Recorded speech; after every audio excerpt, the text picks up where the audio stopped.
The man. Nobody saw. A man enters one of America's toughest prisons, carrying only a mop and bucket. Everyone assumes they know his story. Just another aging worker, invisible and insignificant. But what happens when the person everyone overlooks possesses knowledge that could change everything? Get ready for a story that will challenge everything you thought you knew about power, perception, and hidden strength.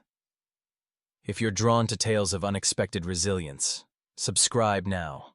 This journey will transform how you see the world around you. Marcus Webb pushed his cleaning cart down the gray corridor of Coldwater Penitentiary, the wheels squeaking rhythmically against polished concrete.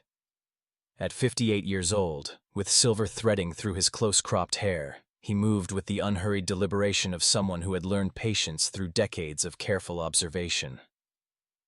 The inmates barely glanced at him as he worked, their eyes sliding past his custodian uniform as though he were part of the architecture itself. This invisibility was precisely what Marcus had cultivated during his first 3 months inside these walls. While other employees formed alliances or established authority through confrontation, Marcus simply cleaned. He mopped floors with meticulous attention, emptied trash bins without complaint, and maintained the kind of steady, unremarkable presence that allowed people to forget he was listening. But Marcus Webb was always listening. In Cell Block D, he paused near a cluster of inmates discussing contraband routes. His hands continued their practiced motions, wiping down the metal railings, checking for loose fixtures, while his mind cataloged every word. The young one they called Spider bragged about connections in the kitchen. The older man, Reeves, dismissed the claim with practiced skepticism. Marcus noted the hierarchy, the tensions, the unspoken rules that governed this ecosystem of concrete and steel. "Hey, old man," Spider called out suddenly, his voice carrying that particular edge young men use when they need to prove something. "You deaf? I said move your cart." Marcus looked up slowly, meeting the younger man's eyes with calm neutrality. "Apologies," he said quietly, his voice carrying a texture that suggested education beneath its careful modesty. "I'll be out of your way momentarily." Something flickered in Spider's expression, confusion, perhaps, at the measured response. Most janitors either cowered or bristled. Marcus did neither. He simply completed his task with the same unhurried precision, then moved his cart exactly 3 feet to the left, clearing the pathway without surrendering his dignity. As he continued down the corridor, Marcus allowed himself the faintest smile. They saw him as old, as powerless, as beneath their notice. They had no idea that beneath their cells, beneath the very foundation of their assumed reality, lay something that would soon demand their complete attention. They had no idea what knowledge Marcus carried in his mind. Blueprints memorized over 30 years of civil engineering, before circumstances had brought him here. They had no idea about the tunnel. Not yet. The weight of invisible burdens. What happens when a man carries a secret so profound that it reshapes the very ground beneath an entire institution? Today's chapter reveals the careful discipline required to maintain composure when you alone understand the fragility of the structures everyone else trusts completely. This is a story about the burden of hidden knowledge. If you're ready to explore the psychology of patience under pressure, hit that subscribe button. You won't want to miss where this journey leads. Marcus Webb understood something fundamental about human perception. People see what they expect to see. In Coldwater Penitentiary, they expected a janitor to be simple, compliant, forgettable. He provided exactly that surface, while beneath it, his engineer's mind continuously analyzed structural vulnerabilities, water damage patterns, and the subtle signs of geological instability that marked these 50-year-old buildings. During his lunch break in the staff room, Marcus sat apart from the corrections officers, eating a sandwich with methodical bites while reviewing the mental maps he'd been constructing. The facility had been built in 1974 on reclaimed marshland, a cost-saving measure that seemed prudent then but created ongoing foundation issues. The basement level, rarely visited except during maintenance emergencies, showed clear evidence of subsidence in the northeastern quadrant. "Webb, you're scheduled for deep cleaning in solitary this afternoon," Officer Hendricks announced, barely looking up from his phone. The assignment was considered punishment among the janitorial staff. Solitary confinement was depressing, the cells were often unsanitary, and the isolated prisoners sometimes directed their rage at whoever entered their narrow world. Understood, Marcus replied evenly. Internally, however, his pulse quickened slightly. Solitary occupied the oldest section of the prison, its cells built directly above the original construction's weakest point. He had been waiting for legitimate access to that area. 3 hours later, Marcus pushed his cart into the dim corridor of solitary confinement. The air here felt different, heavier, saturated with the accumulated desperation of men kept in prolonged isolation. He began in cell 1, where a young inmate named Torres sat on his bunk, eyes distant with the peculiar emptiness that came from too much time alone with one's thoughts. "They send the old man to clean up our misery," Torres muttered, not really speaking to Marcus so much as to the walls themselves. Marcus wrung out his mop, considering his response carefully. "Misery isn't something that can be mopped away," he said quietly. "But cleanliness offers a small dignity, even here." Torres's eyes sharpened slightly, surprised by the philosophical observation from a janitor. "You talk different than you look, old man." "We all contain multitudes," Marcus replied, beginning his work in the corner where the floor met the wall. His fingers, hidden by the motion of mopping, traced the hairline crack running along the foundation. Wider than last month, the geological pressure was increasing. As he worked his way through the solitary cells, Marcus's mind calculated timelines and risks. The tunnel he knew existed, the abandoned service passage from the prison's original construction, ran directly beneath this section.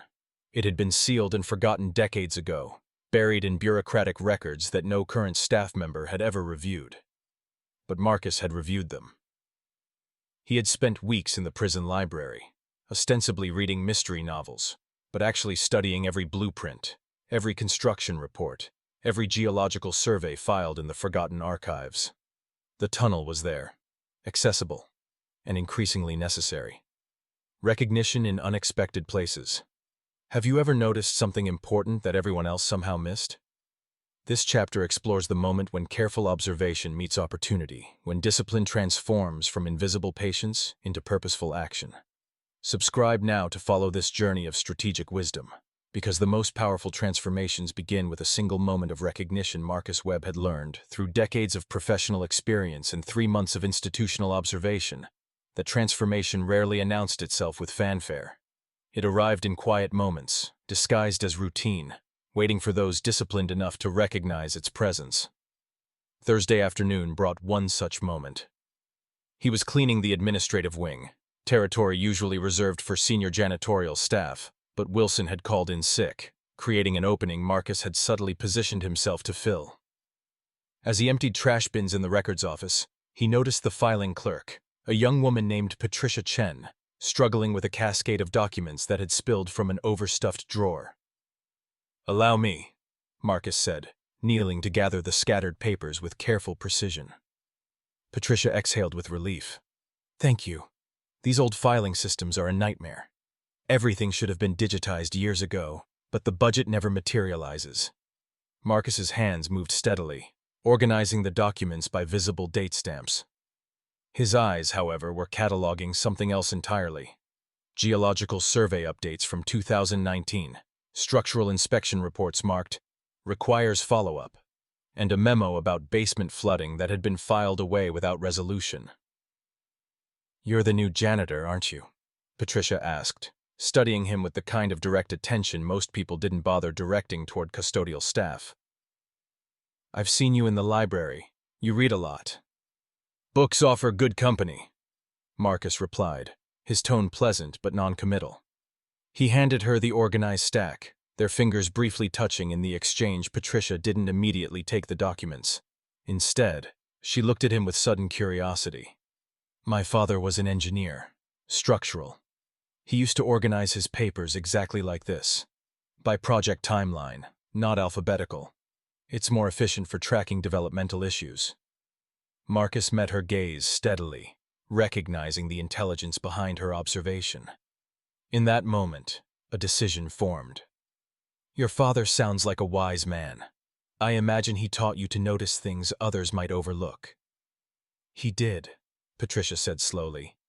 "He also taught me that the most important information is often hiding in plain sight, waiting for someone knowledgeable enough to understand its significance." They stood in the quiet office, surrounded by decades of institutional records, both understanding that a conversation was happening beneath the surface of their words. Marcus had been seen, not as a janitor, but as someone who possessed expertise beyond his current role. "Patricia," he said carefully, "if someone hypothetically discovered a significant structural concern in a facility like this, what would be the proper protocol for reporting it?" Her expression shifted, professional concern replacing casual curiosity. "That would depend on the severity. Minor issues go through maintenance requests. Major safety concerns require immediate reporting to the warden and the state building inspector." "Why? Have you noticed something?" Marcus paused, weighing his words with the precision of an engineer calculating load-bearing stress. "I've noticed that the northeastern section of the basement shows progressive foundation settlement. The cracks are widening. If left unaddressed, it could compromise structural integrity in the solitary confinement area." Patricia's eyes widened. That's very specific technical observation for a janitor." "I contain multitudes," Marcus said, echoing the words he'd spoken to Torres. "And sometimes those multitudes include 30 years of civil engineering experience before circumstances led me here." The silence that followed was profound, filled with Patricia's rapid reassessment and Marcus's calm patience. Finally, she spoke. "Show me." "The architecture of trust. Trust is not given. It is constructed, brick by careful brick, through demonstrated competence and measured revelation."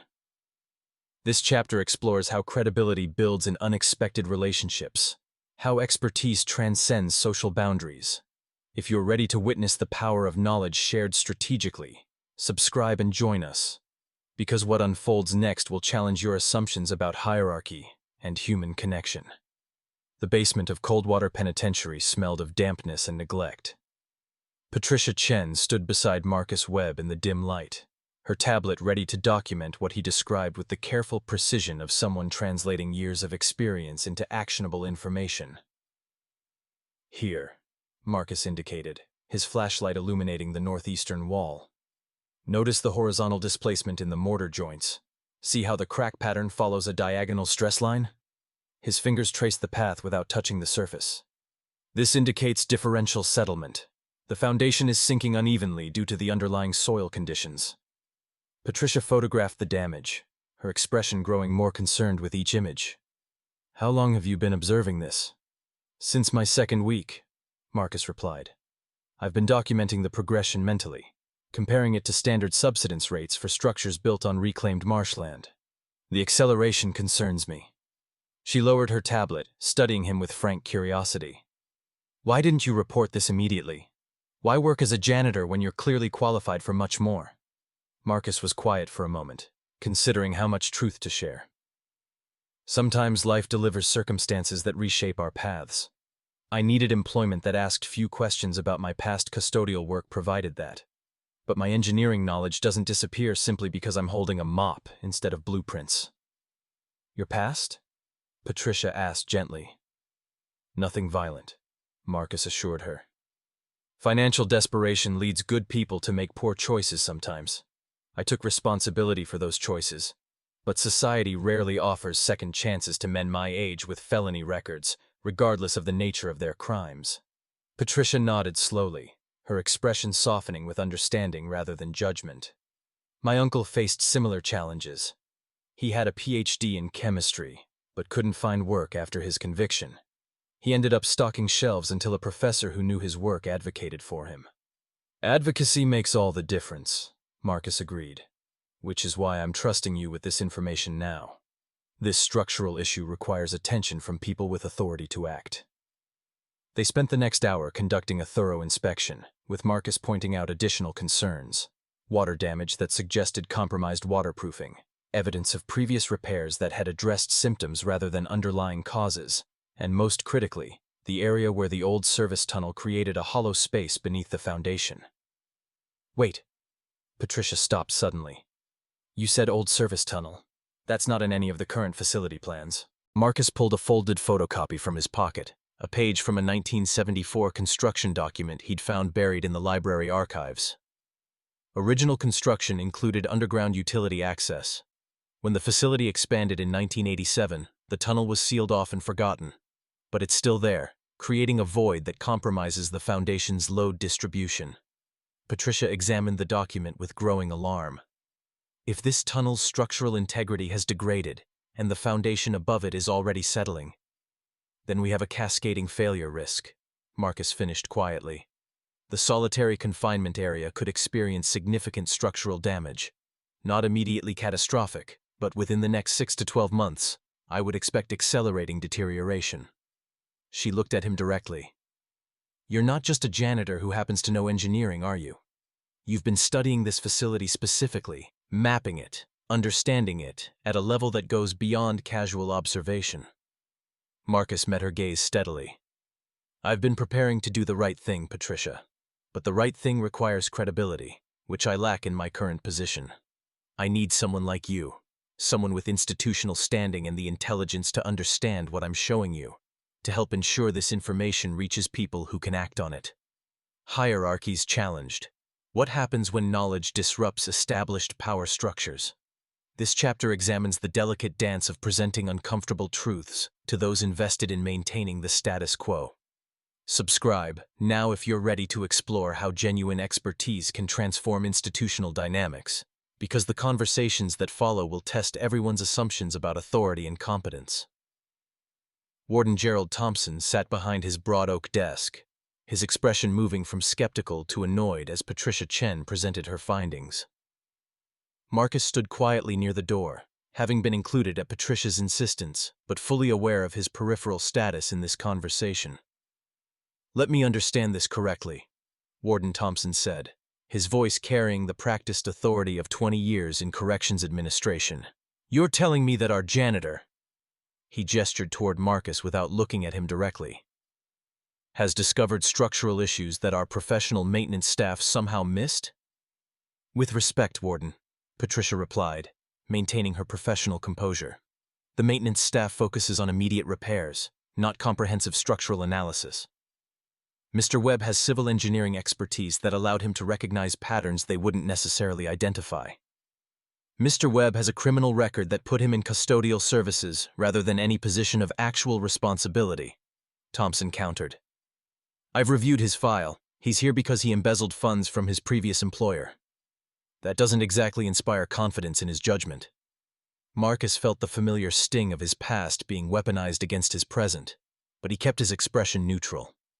He had anticipated this reaction. Character, once compromised, required patient reconstruction through demonstrated action, not defensive words. Patricia, however, refused to back down. His past mistakes don't negate his technical knowledge, sir. I've verified his observations. The structural concerns are real and documented. I'm recommending we bring in an independent structural engineer to conduct a formal assessment. Thompson leaned back in his chair, studying them both with the calculating gaze of someone weighing political implications against institutional safety. Do you understand what you're asking? A formal engineering assessment requires budget allocation, state notification, and potentially media attention if significant problems are found. This isn't just about fixing some cracks in the basement. It's about ensuring the safety of everyone in this facility, Patricia said firmly, including the 140 inmates currently housed above the area of concern. The warden's jaw tightened. For a long moment, silence filled the office. Finally, Thompson shifted his attention directly to Marcus for the first time. You, Webb. If you're so confident in your assessment, explain it to me in terms I can understand. No engineering jargon. Marcus stepped forward slightly, recognizing the test for what it was. Warden Thompson, imagine this building is a table. The foundation is the legs. If one leg starts sinking into soft ground, the whole table begins to tilt. Right now, we have one leg sinking slowly. If we address it now, we reinforce that leg and prevent further tilting. If we wait, the stress transfers to the other legs, and eventually, the entire table becomes unstable. And this tunnel you mentioned? That's like someone hollowed out part of the leg years ago, making it weaker than it appears. Time and pressure are exposing that weakness. The tunnel itself might still be structurally sound, or it might be degrading. We won't know without proper investigation. Thompson was quiet again. Processing when he spoke, his tone had shifted slightly, less defensive, more pragmatic. If I authorize this assessment and it finds nothing wrong, I've wasted taxpayer money on the word of a convicted embezzler. If I ignore it and something happens, I've endangered lives through negligence. Neither option is appealing. There's a third option, Marcus said carefully. Allow me to access the tunnel directly. Let me conduct a preliminary assessment using basic tools. If I find evidence of serious structural compromise, then you justify the expense of professional evaluation. If I find the concerns are manageable through standard maintenance, you've spent nothing but a few hours of my time. Descent into hidden spaces. Sometimes the path forward requires going down into darkness first. This chapter explores the courage required to face unknown conditions with nothing but expertise and determination as guides. If you're captivated by stories of measured bravery in confined spaces, subscribe now, because what Marcus discovers beneath the prison will change everything. The access point to the forgotten tunnel lay behind a rusted metal panel in the basement's farthest corner. Concealed behind decades of stored maintenance equipment, Marcus stood before it at 4:30 in the morning, accompanied by Officer Hendricks and Patricia Chen, all three equipped with flashlights and basic safety gear. I still think this is a terrible idea, Hendricks muttered, helping Marcus remove the panel. If this tunnel collapses while you're inside, we'll have one hell of a problem explaining it. Then I'll try not to let it collapse, Marcus replied with the faint hint of dry humor he rarely allowed others to see. He secured his respirator mask, testing the seal. The air quality below would likely be poor after decades of sealed stagnation. Patricia handed him a digital camera. Document everything. The warden wants evidence to justify any further action. Marcus nodded, accepting the weight of responsibility she was placing on him. This descent was more than structural assessment. It was a test of his credibility, his judgment, his fundamental value to the institution, despite the felony record that marked him as lesser in their formal hierarchy. The opening was narrow, requiring Marcus to lower himself carefully through the gap. His feet found the old service ladder, metal rungs rough with rust but still solid enough to bear his weight. He descended slowly, his flashlight beam cutting through absolute darkness to reveal brick walls slick with moisture and air that tasted of earth and decay. 20 feet down, the ladder ended in a tunnel perhaps 6 feet high and 4 feet wide. Marcus stood carefully, testing the floor's stability before committing his full weight. The ground was concrete, cracked in places but fundamentally sound. The walls, however, told a different story. Water damage marked extensive sections of the brick efflorescence. White mineral deposits left by moisture migration covered surfaces like frost. In several places, individual bricks had separated from the mortar, creating small voids that suggested ongoing deterioration. Marcus photographed everything, his engineer's mind categorizing each type of damage and its implications. He moved forward slowly, measuring distances with counted paces, mapping the tunnel's path in his mind against the prison's layout above. 30 paces northeast brought him to a section where the ceiling showed significant deflection, a visible sag in what should have been level support beams. He photographed this carefully, noting the rust patterns that indicated long-term water exposure. 50 paces further, Marcus stopped suddenly. His flashlight had illuminated something unexpected. Fresh marks in the accumulated dust on the floor. Footprints. Recent ones, judging by their clear definition. Someone else had been down here. Marcus knelt, examining the prints more closely. Work boots, size 10 or 11, multiple sets coming and going. They led deeper into the tunnel, toward the section that ran beneath the main cell blocks. His pulse quickened. This discovery transformed everything. The tunnel wasn't just a forgotten structural liability.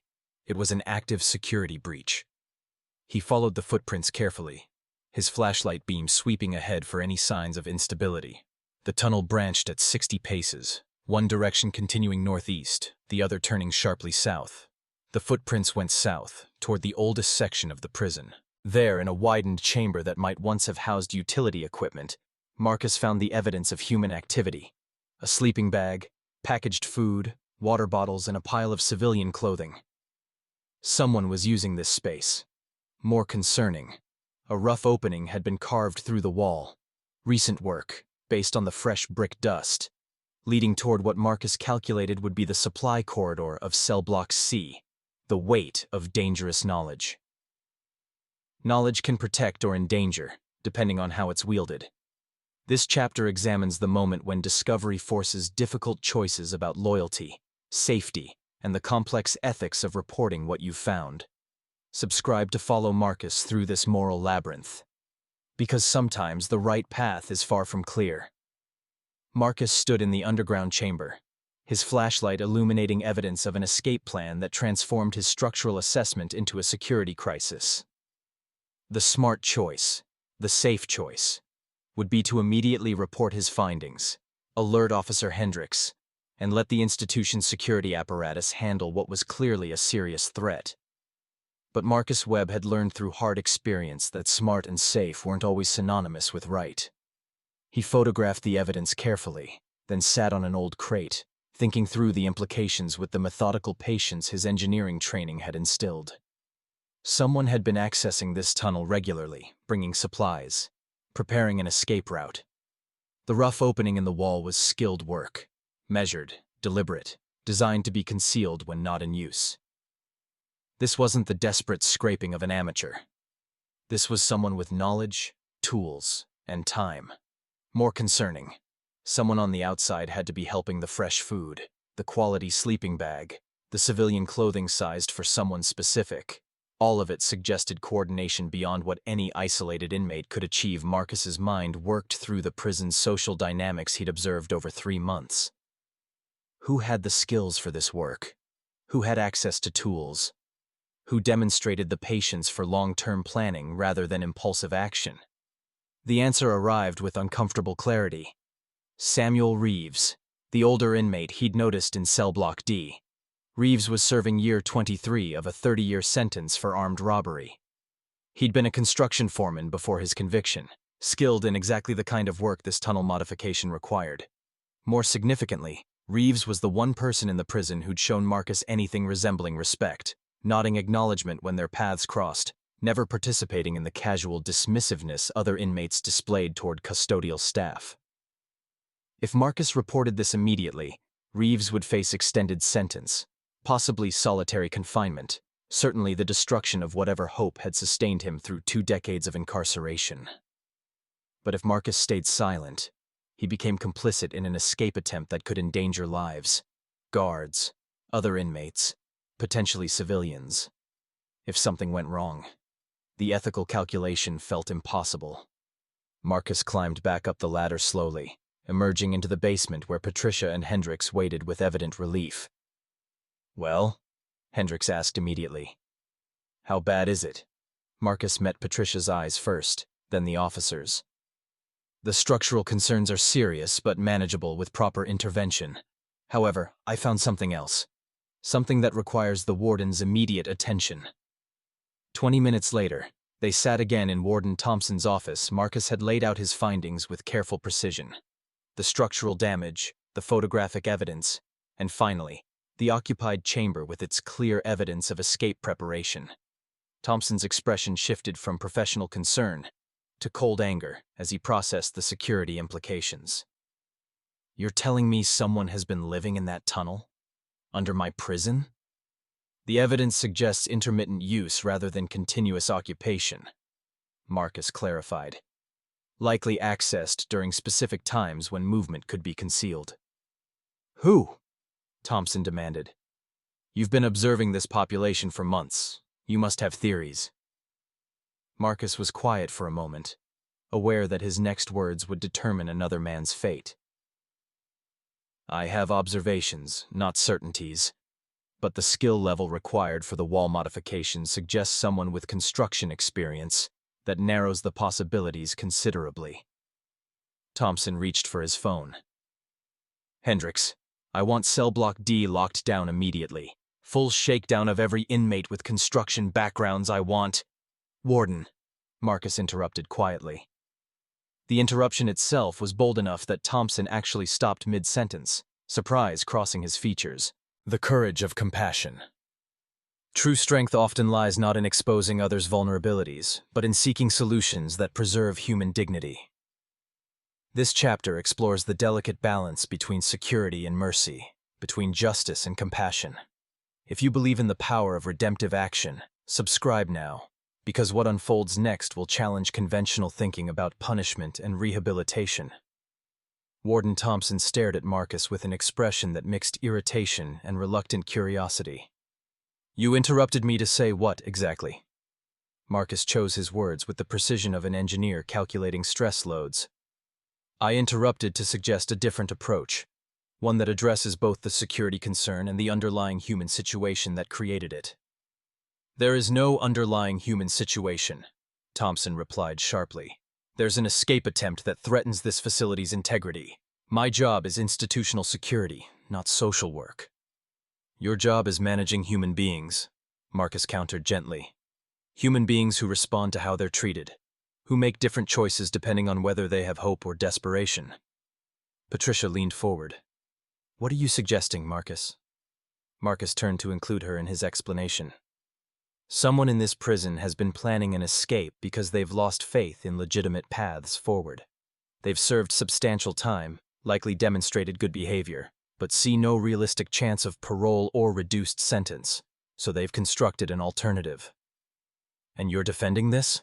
Thompson asked incredulously. "I'm understanding it," Marcus corrected. "There's a difference. If you conduct a violent lockdown and shakedown, you'll find your suspect. You'll extend their sentence, destroy whatever trust exists between staff and inmates, and reinforce the very desperation that created this situation, but you won't actually solve the problem. The problem is someone trying to escape my prison. The problem is someone who's lost hope," Marcus said quietly. "And hope is something you can restore more effectively than you can eliminate through punishment." Hendricks shook his head. "With all due respect, Webb, you're not qualified to make that assessment. You're a janitor who used to be an engineer. You're not a corrections professional." "No," Marcus agreed. "But I am someone who understands desperate choices born from feeling like legitimate options have disappeared. I embezzled money from my employer because I was caring for my wife during her cancer treatment, drowning in medical debt, and convinced I had no other way forward. I was wrong. But I understand the mentality that leads good people to bad decisions." The office fell silent. Finally, Thompson spoke, his tone less combative. "What alternative are you proposing?" Marcus took a measured breath.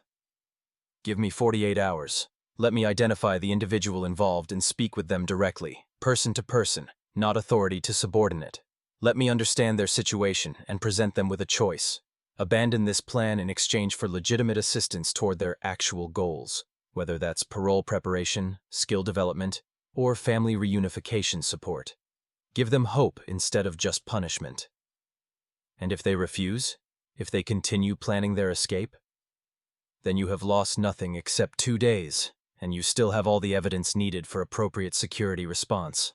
But if they accept, you've resolved a serious security threat without violence, without institutional trauma, and potentially transformed a desperate individual into someone invested in legitimate progress." Patricia was watching Marcus with something approaching admiration. "That's a significant risk you're proposing to take on yourself. If this person is dangerous—" "I've spent 3 months observing this population," Marcus interrupted gently. "The individual I suspect isn't dangerous. They're skilled, patient, and methodical, qualities that suggest someone capable of rational decision-making when presented with genuine alternatives." Thompson leaned back, studying Marcus with reassessing eyes. "You realize what you're asking. You're asking me to trust the judgment of a convicted felon over established security protocols, to potentially let an escape attempt continue for 2 more days based on your psychological profile of someone you won't even name. I'm asking you to trust that addressing root causes is more effective than just treating symptoms," Marcus said. "You hired me despite my record because you needed someone willing to do work others avoid. Now I'm offering to do different work others can't. Work that requires understanding born from personal failure and redemption. The conversation that changes everything. The most powerful transformations happen not through force but through honest conversation between individuals who recognize their shared humanity. This chapter explores what happens when barriers dissolve and truth flows freely. Subscribe to witness this pivotal moment, because what transpires next demonstrates the profound impact of seeing others as they truly are." Marcus found Samuel Reeves in the prison workshop, meticulously sanding a wooden chair frame as part of the furniture restoration program. At 61 years old, Reeves moved with the careful economy of someone who'd learned to husband his energy through decades of incarceration. He looked up as Marcus approached, surprise registering in his weathered features. "Webb, don't usually see custodial staff in the workshop. I requested special access," Marcus said quietly, pulling up a stool nearby but maintaining respectful distance. "I need to speak with you about something important." Reeves's hands stilled on the chair frame, his expression shifting to cautious neutrality. "I keep my head down. Don't cause problems. If someone's saying otherwise—" "Nobody's saying anything," Marcus interrupted gently. "This isn't about accusations. It's about offering you a choice before circumstances eliminate your options entirely." The older inmate set down his sandpaper slowly, giving Marcus his full attention. "You're talking in riddles, Janitor." "I'm talking about the tunnel," Marcus said simply. "The one you've been using to prepare an escape route. The chamber with the sleeping bag, the supplies, the opening you've carefully carved towards cell block C." The color drained from Reeves's face. For a long moment he said nothing, his hands gripping the edge of his workbench. When he finally spoke, his voice was barely audible. "How long have you known?" "Since yesterday morning when I conducted a structural assessment, I found your preparation site." "You told the warden?" It wasn't a question, just resigned acceptance. "I told him I found evidence of tunnel access," Marcus clarified. "I didn't tell him who. I asked for 48 hours to have this conversation instead." Reeves looked up sharply. "Why? Why would you do that instead of just reporting me?" Marcus was quiet for a moment, organizing his thoughts. "Because I understand desperate hope, Samuel. I understand what it feels like to be 60 years old and looking at the years you have left, wondering if they'll all be like this. I understand making plans born from the belief that legitimate paths are closed to you." "You're a janitor," Reeves said, but there was question in his tone now, not dismissal. "I'm a former civil engineer serving time for embezzlement," Marcus replied. "I made poor choices born from medical debt and desperation. I lost my career, my professional identity, and eventually my wife to the cancer I couldn't afford to treat properly. I understand the weight of regret and the hunger for a second chance." Reeves's eyes glistened slightly. "Then you understand why I can't just keep sitting in a cell, watching years dissolve. I've got a daughter I haven't seen in person in 15 years. She's got kids now, grandchildren I'll never know if I serve this full sentence. 7 more years, Webb. 7 more years of watching life happen to other people while I exist in this concrete box." "I do understand," Marcus said softly. "But I also understand that escape isn't really what you want. What you want is connection, family, purpose. Escape might give you temporary freedom, but it would make you permanently fugitive. You'd live in fear, unable to truly connect with your daughter and grandchildren because you'd be risking their safety every time you made contact." "So what? I just give up? Accept this?" "No," Marcus said firmly. "You accept help, real help, through legitimate channels. I've spoken with the warden. If you abandon this escape plan completely, he's willing to expedite your parole review. Not guarantee it, but ensure it happens within 90 days instead of years. Additionally, Patricia Chen in Records has agreed to help you prepare your case, documenting your workshop contributions, your clean record, the value you provide through the restoration program." Reeves stared at him, disbelief warring with fragile hope. "Why would the warden agree to that?" "Because I showed him that addressing the human need behind the security threat is smarter than just punishing the symptom. And because you're not the only one who benefits, this resolves his security concern without institutional trauma or negative publicity." The foundation rebuilt. Every structure, whether made of concrete or human relationships, requires strong foundations to endure.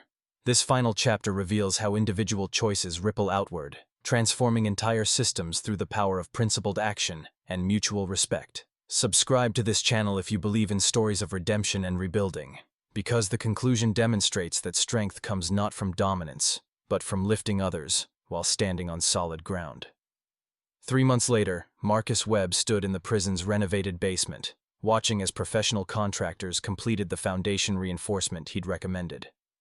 The structural concerns had been addressed systematically, the tunnel properly sealed and reinforced, The foundation stabilized with helical piers, the water damage remediated with modern waterproofing systems. But the more significant renovation had happened above ground, in the human architecture of the institution itself. Samuel Reeves had received his parole after an expedited review that highlighted his workshop contributions, rehabilitation progress, and the character testimony Marcus had carefully prepared. The older man had walked out of Coldwater Penitentiary 2 weeks ago, his daughter waiting in the parking lot, his grandchildren meeting him for the first time. Marcus had received a letter from him just yesterday. 3 handwritten pages expressing gratitude, describing his adjustment to freedom, and including a photograph of Reeves with his family, everyone smiling against a background of ordinary suburban normalcy. "You did good work here, Marcus." He turned to find Warden Thompson approaching, hard hat in hand for the inspection he'd scheduled. The warden's tone had changed significantly over the past months. Less defensive authority, more genuine respect. "Just documented what needed addressing," Marcus replied modestly. "You did considerably more than that," Thompson countered. "You identified structural problems our professional staff missed. You prevented a security breach without violence, and you demonstrated that rehabilitation isn't just institutional policy. It's human potential recognized and nurtured." Marcus smiled slightly. "I had good reason to believe in second chances. I needed one myself." Thompson nodded. "Which is why I wanted to speak with you. Patricia's been advocating for a position change, and I've finally gotten approval from the state. We're creating a new role, Facilities Assessment Coordinator. It would utilize your engineering background, provide better compensation, and position you to identify problems before they become crises. Interested?" Marcus felt the offer's weight settle over him. Not just professional advancement, but formal recognition of his value beyond the limitations his felony record had imposed. "I'm very interested. Thank you, Warden." "Thank Marcus," Thompson replied. "You've earned it through demonstrated competence and integrity, which, frankly, is more than I can say for some people who came into their positions with clean records and degrees on the wall." As the warden moved on to inspect the contractor's work, Marcus allowed himself a moment of quiet reflection. The tunnel that had represented both structural vulnerability and human desperation was now sealed, its threat neutralized through engineering expertise and compassionate intervention.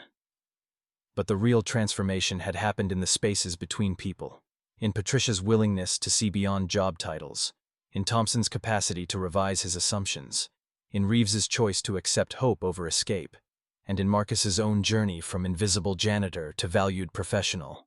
He thought about the inmates who still watched him move through the prison, many still dismissive, others beginning to offer respect. He thought about Torres in solitary, to whom Marcus now brought books and conversations that offered dignity in confined spaces. He thought about Spider, the young inmate who'd once demanded he move his cart, who now occasionally asked questions about Marcus's engineering knowledge with genuine curiosity. The foundation beneath Coldwater Penitentiary was stronger now. But more importantly, the foundation of human relationships within its walls had been rebuilt through the patient work of recognizing worth in unexpected places, of offering second chances to those willing to accept them, and of understanding that true strength emerged not from authority imposed, but from dignity preserved and nurtured. Marcus returned to his work, no longer mopping floors but assessing structures, documenting concerns, ensuring safety through expertise applied with care. The tunnel beneath the cells was sealed now, transformed from vulnerability into stability. But the pathway it had opened, the connection between people who saw past surface identities to recognize shared humanity, remained permanently accessible, offering passage toward understanding that no amount of concrete could obstruct. Thank you for joining Marcus Webb's journey. If this story resonated with you, share it with someone who needs to hear that past mistakes don't define future potential, that invisible people often possess profound value, and that the strongest foundations are built not through dominance but through disciplined compassion. Subscribe for more stories that celebrate the quiet strength of principled action and the transformative power of recognizing the extraordinary within the ordinary. Tentar Novament.